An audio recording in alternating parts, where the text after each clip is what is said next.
OBC के आरक्षण की महत्वपूर्ण गरज है और उस आवश्यकता के लिए जो चीजें हुई अभी तक, आज हमको डॉक्टर बाबा साहब अम्बेडकर इनने जो आरक्षण का विषय बनाया और जो ओबीसी के लिए रखा, ओबीसी अदर बैकवर्ड क्लास, यानी ये बात तो जाहिर हो गई कि हम सब मागास वर्गीय हैं। हम मागास वर्गीय हमने समझना चाहिए, और जब मागास वर्गीय हम हैं तो फिर हमारा हक हमको पूरा मिलना चाहिए। ये लड़ाई के लिए हम यहाँ पर बैठे हुए हैं और खड़े हैं।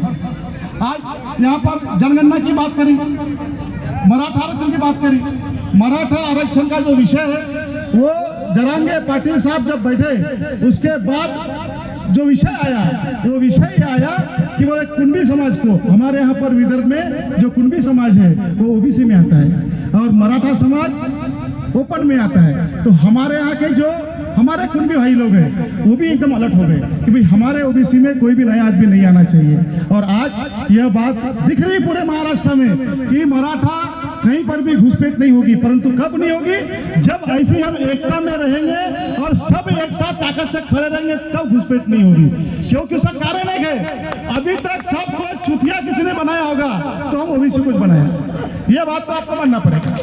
अभी तक कोई लाभार्थी अच्छी जगह पर नहीं गया तो ओबीसी का ही नहीं गया।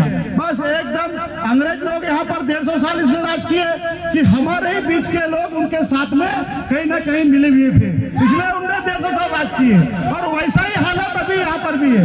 अगर आप प्रॉपर गोंदिया जिले की बात करते हैं तो परिस्थिति तो ऐसी है कि नहीं है, बताइए, है कि नहीं है। फिर आज हम जागे हैं, बड़ी संख्या में जागे हैं। निश्चित रूप से पूरे महाराष्ट्र में, हर जिले में, पूरे महाराष्ट्र में जो आंदोलन हो रहे हैं, ये आंदोलन की निश्चित रूप से सरकार दखल लेगी, इसमें कोई विवाद नहीं। और आज हम सब यहाँ पर कोई पक्ष नहीं, पात नहीं, पहले हम ओबीसी है और पहले हमारी लड़ाई जो जायज है वो मांगनी होना चाहिए, यह महत्वपूर्ण है। इसलिए यहाँ पर कोई कांग्रेस का नहीं, कोई राष्ट्रवादी का नहीं, कोई भाजपा का नहीं, कोई शिवसेना का नहीं, कोई जनता के पार्टी का नहीं, हम सब ओबीसी है। अगर तुम्हारी मेरी बेटी को, बेटे को अगर नौकरी चाहिए, अगर उसको बड़ी जगह पहुंचाना है तो हमारा आरक्षण कायम रहे तब वो पहुंचने वाला है। ये सब फालतू बातें नहीं होने वाली है। बस हमने इसकी चमचागिरी कर ली है, उसकी चमचागिरी कर ली है, भैया की कर ली है, उसकी कर ली है, इससे न्याय मिलने वाला ही नहीं है। अगर तुमको तुम्हारे बच्चों की चिंता है, अगर तुमको तुम्हारे परिवार की चिंता है, तुम्हारा हमारा समय चले गया,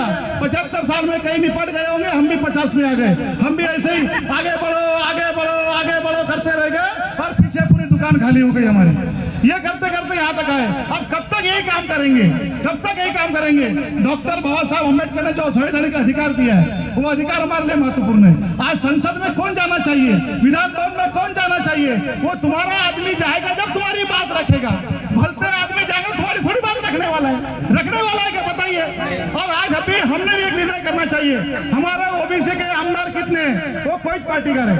हमारे ओबीसी के खरीदार कितने, ये क्या आलू छिल रहे बैठ के, बताइए।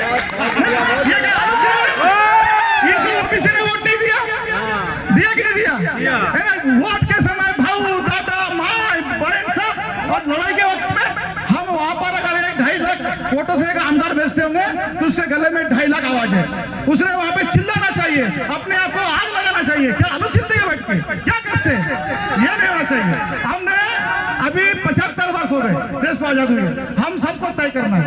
अभी जो आदमी हमारी बात करेगा, हमारे साथ रहेगा, हमारे प्रश्न को मार्गी लगाएगा और हमको जो न्याय देगा वो हमारा लीडर है, वो हमारा लीडर। ये छोड़ दो पक्षपात का, क्या होता है बस हम ओबीसी के, कैसा होता है ओबीसी के लगते जिगर, आधे इधर और आधे उधर, इसलिए दुकान को निपटा रहे सब लोग, बराबर है। संजू टेमरे गया तो कोई फलाना आएगा, कोई ठेकाना आएगा, विषय खत्म हो जाता है वहीं पर। अगर ये ज्यादा ऊंचा तो उसको कहाँ दबाना है, वो दुकान शुरू होती है। इसलिए हम सब ने एक रहना चाहिए, भले ही हमारे मतभेद कितने भी हो, कितने भी हमारे मन के विकार हो, वो विकारों को घर में रख के रखो। और जहाँ ओबीसी की बात आती है, ये ओबीसी तुम्हारे बच्चों की लड़ाई है, ये समझ लीजिए आप, ये तुम्हारे अधिकार की लड़ाई है। अभी भी जाओ गाँव में, आज भी हमारे ओबीसी के लोग जिनकी आर्थिक स्थिति बहुत खराब है, जिनके पास 200 रुपए रोज नहीं आता, यह परिस्थिति खराब है। सिटी बच गई है, मेरा टाइम खत्म।